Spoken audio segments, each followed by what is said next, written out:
Kashi news channel, सच है तो बोलेगा। देश भर में हर साल लाखों बच्चे शिक्षा के अधिकार से वंचित रह जाते हैं। इस मुद्दे के पीछे मुख्य कारण अभिभावकों की लापरवाही और निजी स्कूल संचालकों की मनमानी फीस वसूली है। निजी स्कूलों में शिक्षा के नाम पर की जा रही अवैध वसूली ने बच्चों की शिक्षा को कठिन बना दिया है। जहां एक और अभिभावक अपनी मजबूरी और उच्च फीस के कारण बच्चों को शिक्षा नहीं दिला पा रहे हैं, वहीं दूसरी ओर निजी स्कूल संचालक अपनी मनमानी फीस वसूली से जमकर फायदा उठा रहे हैं। निजी स्कूल संचालक बुक सेलरों से स्कूल कोर्स की किताबों पर 50 से 60% तक कमीशन लेते हैं। हर साल बच्चों के कोर्स की किताबों में मामूली फेरबदल के साथ नई किताबें आ जाती हैं, जिससे अभिभावकों को अतिरिक्त खर्च उठाना पड़ता है। इसके अलावा निजी स्कूल हर साल बच्चों की ड्रेस और जूते भी बदल देते हैं और अभिभावकों से रीएडमिशन फीस, डेवलपमेंट फीस और अन्य शुल्कों के नाम पर अतिरिक्त पैसा वसूलते हैं। इसी बीच सरकारी स्कूलों में भी स्थिति कुछ खास बेहतर नहीं है। सरकारी स्कूलों के ढुलमुल रवैये और अध्यापकों की लापरवाही के कारण कई बच्चे समय पर शिक्षा प्राप्त नहीं कर पा रहे हैं। वहीं कुछ स्कूलों में तो शिक्षक और शिक्षिकाएं समय से स्कूल नहीं पहुंचते और सरकारी दफ्तरों में नेतागिरी करने में व्यस्त रहते हैं। निजी स्कूल संचालकों द्वारा बनाए गए अपने नियमों के चलते ये स्कूल अब शिक्षा के बजाय एक दुकान बन गए हैं, जहां केवल फीस वसूली की जाती है। इन स्कूलों में बच्चों को हर तरह की सुविधाएं देने का वादा किया जाता है, लेकिन इसके बदले में अभिभावकों से अत्यधिक फीस वसूली की जाती है। इन स्कूलों के कोर्स को केवल एक निर्धारित बुक सेलर से ही खरीदा जा सकता है, जिससे बुक सेलर को भारी कमीशन मिलता है। इस माहौल में गरीब वर्ग के अभिभावकों के लिए अपने बच्चों को उचित शिक्षा दिलवाना एक बड़ा सवाल बन गया है। यही कारण है कि कई छोटे बच्चों को चाय की दुकान, ढाबा और किराना दुकानों पर काम करते देखा जाता है, जबकि शिक्षा के अधिकार का केवल कागजों में उल्लेख होता है। आखिरकार क्या सरकारी और निजी स्कूलों के बीच की एक खाई समाज में असमानता को बढ़ाती रहेगी, या फिर सरकार इस मुद्दे पर कोई ठोस कदम उठाएगी?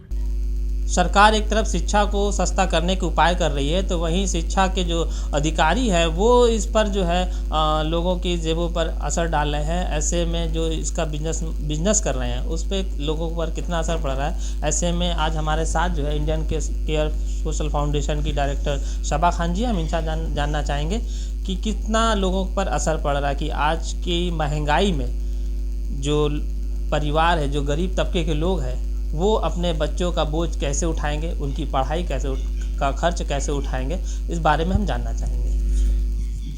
जी आज पढ़ाई को लेकर जिस तरीके से स्कूलों में बिजनेस हो रहा है, उसको आप किस तरीके से देखते हैं? देखिए, ये तो एक तरह से फिर माफिया की नज़रों से देखती हूँ, क्योंकि माफियागिरी है। क्योंकि स्कूल एक शिक्षा का मंदिर है, जहाँ पर होना चाहिए कि ये सारे बच्चे, हर लोग बच्चों को पढ़ा सके और वो चीज़ें सब अफोर्ड कर सके, बराबर होना चाहिए। बट प्रेजेंट टाइम इतनी ज़्यादा जो फीस बढ़ती जा रही है, किताबों की फ़ीस अलग बढ़ रही है, हम लोगों की पहुंच से बिल्कुल बाहर होती जा रही है। इवन जो अफोर्ड भी कर पा रहे थे वो नहीं कर पा रहे हैं, क्योंकि महंगाई एक तरह से आम महंगाई तो कॉमन की जेब पर काफ़ी असर डाल रही है। लेकिन जो बच्चों को पढ़ाई का जो महंगाई है जो है बहुत ज़्यादा हो रहा है, कि इनको चाहिए कि लगाम लगाएं कि ताकि हर बंदा आसानी से अपने बच्चों को, हर माता पिता बच्चों को पढ़ा सके। किसी के पास 2 बच्चे हैं, इतनी महंगाई है, तो अगर वो कहीं से जोड़ तोड़ कर कलेक्ट कर भी लिया बच्चों को पढ़ाने का, लेकिन दूसरे बच्चों को वो नहीं पढ़ा पाएगा वो। अच्छा, एक चीज़ और जानना चाहेंगे, सरकार इस पर लगातार जो है काम कर रही है कि शिक्षा का जो अधिकार है उसको कम कर दिया जाए ताकि लोगों को अच्छी शिक्षा मिल सके। ऐसे में जो शिक्षा के जो बिजनेस कर रहे हैं उनको आप क्या मैसेज देना चाहेंगे?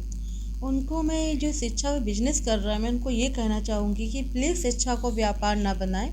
शिक्षा एक जो है एक मंदिर है। इस स्कूल को एक मंदिर का दिया जाता है, रूप दिया जाता है, और वहाँ पर व्यापार ना कर आप सही से किसी को अच्छे से, जो गार्जियन है उनको ईजिली, जैसे अब तक आप लोग शुरू से कर रहे थे, उनको अच्छी व्यवस्था, अच्छे मतलब ऐसा कीजिए ना कि सारे लोग अफोर्ड कर सकें, बच्चों को पढ़ा सकें, ज़्यादा से ज़्यादा हमारी सोसाइटी में बच्चे वो पढ़ सकें। इतनी महंगाई नहीं कर देनी चाहिए कि बाकी गार्जियन जो पढ़ा रहे हैं, बहुत से बच्चे जो पीछे जा रहे हैं गार्जियन की, भाई हम अफोर्ड नहीं कर पाते, फीस इतनी बढ़ गई, कहाँ से करेंगे।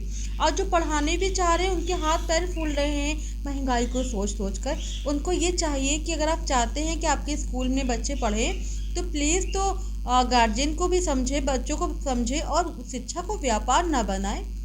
चलिए, काफ़ी अच्छी राय थी ये सबा खान जी की राय थी। जो स्कूलों में जिस तरीके से फीस तो महंगी है ही, साथ में किताबों से लोगों के गार्जियन पे जितना असर पड़ रहा है, ऐसे लोगों को एक तरीके से राहत मिलेगी।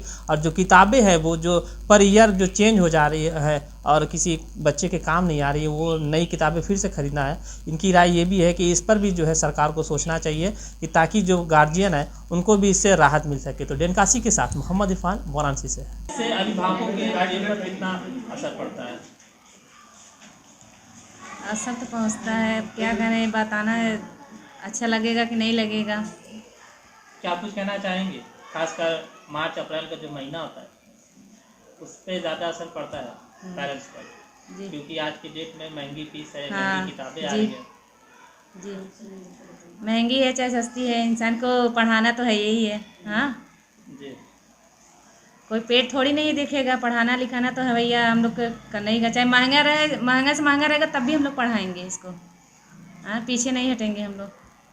अच्छा, एक बात और भी आपसे कहना चाहेंगे। सरकार इस पे लगातार जो है शिक्षा को लेकर कार्य कर रही है, सरकारी स्कूलों में अच्छी व्यवस्था दे रही है, स्मार्ट क्लास दे रही है। इस पर आपके क्या विचार है? सही है, सब स्कूलें सब अपने जगह सही ही है, यहाँ पर हमें यहाँ स्कूल जमा यहाँ की फीस किस तरह से महंगी है या सस्ती है? नहीं, सही है अपनी जगह, किताबें सही है सब, वो भी ठीक है? ठीक है, मतलब हमारे आपकी लिए जेब ठीक पर है। असर नहीं पड़ता? नहीं जी नहीं, हमारे लिए सब सही है। अब्दुल जी, मार्च और अप्रैल का जो महीना आता है वो खासकर जो मिडिल क्लास के लोग होते हैं उनके जेबों पर काफ़ी असर पड़ता है। इस तरीके से महंगी किताबें, महंगी फीस को लेकर वो काफ़ी चिंतित रहते हैं। क्या कुछ कहना चाहेंगे? किस तरह की व्यवस्था है आपके स्कूल में? जी, जो बड़े स्कूल हैं उनके यहाँ तो फीस भी महंगी है, बुक्स वगैरह भी बहुत ऊंचे दामों की है। लेकिन हम लोग की तरह जो स्कूल छोटे स्तर के चलते हैं वहाँ पे फीस, किताबें सब मतलब ऐसा रखा जाता है जो गार्जियन जो अच्छी तरह से बेयर कर लें, उनको कोई दिक्कतें ना है। इसी बात आपको जानना चाहेंगे, सरकार लगातार शिक्षा को लेकर कार्य कर रही है, अच्छी व्यवस्था दे रही है सरकारी स्कूलों में भी, उसके बावजूद जो है लोग प्राइवेट स्कूल का रुख कर रहे हैं। क्या वजह है? सरकारी स्कूलों में अभी भी जो है पढ़ाई सही से नहीं हो पा रही है। गवर्नमेंट के प्रयासों के बाद भी टीचर्स अच्छी तरह से अपने कामों को अंजाम नहीं दे रहे हैं, इसीलिए जो है अभिभावक प्राइवेट स्कूलों की तरफ जा रहे हैं। अच्छा, जैसा कि आपने बताया कि प्राइवेट स्कूल के टीचर, खासकर जो है टीचर जो होते हैं वो बीएड और अच्छे क्वालिफाई होकर ही वहाँ गवर्नमेंट टीचर बनते हैं। तो उसके बाद क्या कमी रह जाती है? देखिए, टीचर तो अच्छे होते हैं, ट्रेंड भी होते हैं, पढ़े लिखे भी होते हैं। प्राइवेट स्कूलों की अपेक्षा सरकारी स्कूलों में अच्छे टीचर जाते हैं, लेकिन वो अपने कामों को पूरी तरह से अंजाम नहीं दे पाते हैं। जिस तरह उनको पढ़ाना चाहिए, बच्चों को देखना चाहिए, नहीं कर पाते हैं। इसीलिए जो है अभिभावक सरकारी स्कूलों में व्यवस्था होने के बाद भी पढ़ाई के मामले में कमी होने की वजह से प्राइवेट स्कूल की तरफ रुख करते हैं, जबकि इसके उल्टा बड़े क्लासों में प्राइवेट की जगह सरकारी स्कूल चाहते हैं मिल जाए। नीट वगैरह इंजीनियरिंग के लिए पहली चॉइस यही होती है कि सरकारी कॉलेज स्कूल मिले, क्योंकि वहाँ व्यवस्था के साथ साथ पढ़ाई भी अच्छी दी जाती है। आपके यहाँ स्कूल में जो बच्चे एक क्लास से दूसरे क्लास में जाते हैं तो क्या किताबें सारी चेंज हो जाती हैं, या फिर एक क्लास, एक परिवार का 2 बच्चे हैं तो वो दूसरा बच्चा यूज कर सकता है? हाँ, ये कर सकता है, पूरी उनको अलाउ भी है।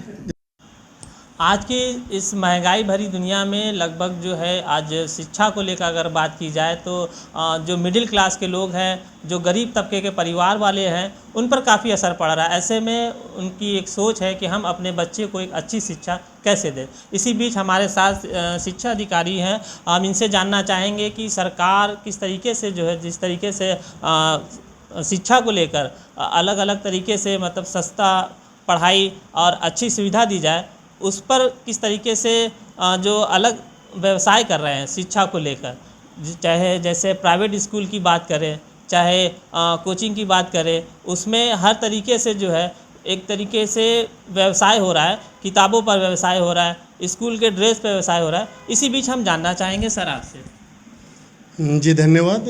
मैं यहाँ खंड शिक्षा अधिकारी नगर क्षेत्र वाराणसी हूँ और बहुत बढ़िया प्रश्न आपने उठाया है। हम कहते हैं कि अपने बच्चों को आप सरकारी स्कूल में पढ़ाइए। हमारी सरकार जो है शिक्षा के प्रति इतनी संवेदनशील है कि हमने नगर क्षेत्र वाराणसी के सभी सरकारी स्कूलों को निपुण स्कूल वहाँ के सारे बच्चे निपुण हो गए हैं। यानी कि सरकार ने शिक्षा के लिए किस क्लास के किस बच्चे को कितने स्तर की शिक्षा होनी चाहिए, उसमें हमारे विद्यालयों ने उस स्थिति को प्राप्त कर लिया है कि वो निपुण हो गए हैं। तो सरकारी विद्यालय हमारे इस समय संसाधन युक्त हैं। हमारे सभी विद्यालयों में स्मार्ट क्लास है और जल्द ही हमारे सभी विद्यालयों में शिक्षकों की कमी को भी हम दूर कर लेंगे। सबसे बड़ी चीज़ है कि जनता को थोड़ा सा अपना नज़रिया भी बदलना पड़ेगा। सरकारी विद्यालयों के प्रति आपकी जो नज़रिया है वो बदलना होगा। इंटरमीडिएट के बाद आप सरकारी मेडिकल कॉलेज खोजते हैं, आप सरकारी इंटरमीडिएट कॉलेज खोजते हैं, तो प्राइमरी स्कूल भी सरकारी क्यों नहीं खोज रहे हैं? हमारे प्राइमरी स्कूलों में गवर्नमेंट ने इतने प्रयास किए, सभी बच्चों को बैठने के लिए डेस्क बेंच है। मिनिमम जो भी फैसिलिटीज़ प्राइवेट स्कूलों में उपलब्ध है वो हमारी सरकारी विद्यालयों में हो गई है। स्मार्ट क्लास है, ट्रेन टीचर्स हैं। मैं तो कहता हूँ कि हमारे सारे टीचर्स ट्रेंड हैं और उनको हम समय समय पे ट्रेनिंग्स के माध्यम से अपडेट भी करते रहते हैं।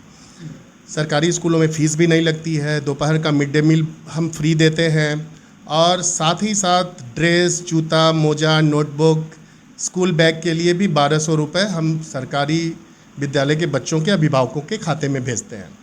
सर एक बात और भी जानना चाहेंगे, जो परिवार वाले खासकर जो है अप्रैल और मार्च का जो महीना होता है इस पे उनकी कमर टूट जाती है, क्योंकि खासकर जो फीस तो महंगी होती है पर अब बुक इतनी महंगी हो गई है, इसको लेना काफ़ी मुश्किल हो गया। उस पर क्या कहना चाहेंगे? देखिए, जो भी विद्यालय हमारे परिषदीय विद्यालयों के अलावा सरकार से मान्यता प्राप्त है, उन विद्यालयों में सरकारी या परिषद से मान्य जो किताबें हैं वही चलाई जानी चाहिए। हम लोग प्रेरित भी करते हैं लोगों को और ख़ास तौर से मैं देख रहा हूँ इंग्लिश मीडियम स्कूल्स में किताबें वे पढ़ा भी रहे हैं। स्कूल के संचालकों की भी ये थोड़ी शिकायतें होती हैं कि साहब जो हमारी सरकारी रिकमेंडेड बुक्स हैं वो मार्केट में अवेलेबल नहीं हो पाती हैं। तो आपके माध्यम से मेरी पब्लिशर्स जो हैं उनसे भी ये अनुरोध रहेगा कि वो हमारी सरकारी पुस्तकें जो हैं, आप देख रहे हैं क्लास 1, 2 में NCERT की सारी पुस्तकें अब पढ़ाई जा रही हैं, तो NCERT की पुस्तकें या हमारे SC जो किताबें हमारे परिषद द्वारा अनुमन्य हैं उन किताबों को पढ़ाएं। उनके दाम भी कम है और थोड़ी सी अवेलेबिलिटी की दिक्कत हो सकती है, लेकिन अगर पढ़ाना शुरू करेंगे तो दिक्कतें नहीं आएंगी। अच्छा सर, एक आखिरी सवाल ये आपसे है कि जो एक शिक्षा और एक राष्ट्र की जो बात हुई थी सरकार द्वारा, वो अभी तक कहीं नहीं दिख रही, इस पर क्या कहना चाहिए? देखिए, राष्ट्रीय शिक्षा नीति अभी नई लागू हुई है, तो कोई भी चीज़ होता है इम्प्लीमेंट होने में NEP जैसे बनी है तो थोड़ा समय तो लगता है। उसकी जो संकल्पनाएं हैं कि सभी प्रदेशों में आपका नेशनल करिकुलम फ्रेमवर्क है, एक ही सिलेबस हो, गरीब और अमीर का बच्चा एक ही जैसी पढ़ाई, तो वो होगी, आज नहीं तो कल तो होगी, लेकिन ये थोड़ा समय लगेगा इसको इम्प्लीमेंट होने में। और हम लोग प्रयास कर रहे हैं कि हम अपने जो गवर्नमेंट स्कूल हैं, एडेड स्कूल्स हैं, इसमें हम लोग इस चीज़ को लागू कर रहे हैं। प्राइवेट स्कूलों में भी धीरे धीरे ये लागू होगा। इसके लिए हम लोगों को अगर अभियान चलाना होगा कि किताबें एक जैसी हों, सिलेबस एक जैसा हो, तो उसके लिए भी प्रयास किया जाएगा। विभाग जो भी निर्देश देगा हम उसका पालन करेंगे। धन्यवाद। जैसा कि सर ने बताया कि सरकार द्वारा जो है हर तरीके से शिक्षा को लेकर अच्छे कार्य कर रहे हैं और अब प्राइमरी स्कूल में भी जो है सरकार द्वारा अच्छी शिक्षा और हर तरीके की सुविधाएं दी जा रही है। तो गरीब जो है वो उनको भी इस तरीके से जो है प्राइवेट स्कूल छोड़कर सरकारी स्कूल की तरफ भी ध्यान देना चाहिए कि शिक्षा जो है वो अब बदल चुकी है। लोगों को इस पर एक बार नज़र ज़रूर डालना चाहिए। तो डेनकाशी के साथ मोहम्मद इरफान, वाराणसी से। पूर्वांचल की खबरों से जुड़े रहने के लिए आज ही सब्सक्राइब करें हमारा YouTube चैनल डेनकाशी और हाँ, लेटेस्ट अपडेट्स के लिए बेल आइकन को प्रेस करना ना भूलें। और आपके पास है कोई जानकारी या है कोई सूचना तो हमारे दिए गए नंबर पर आप हमसे संपर्क कर सकते हैं।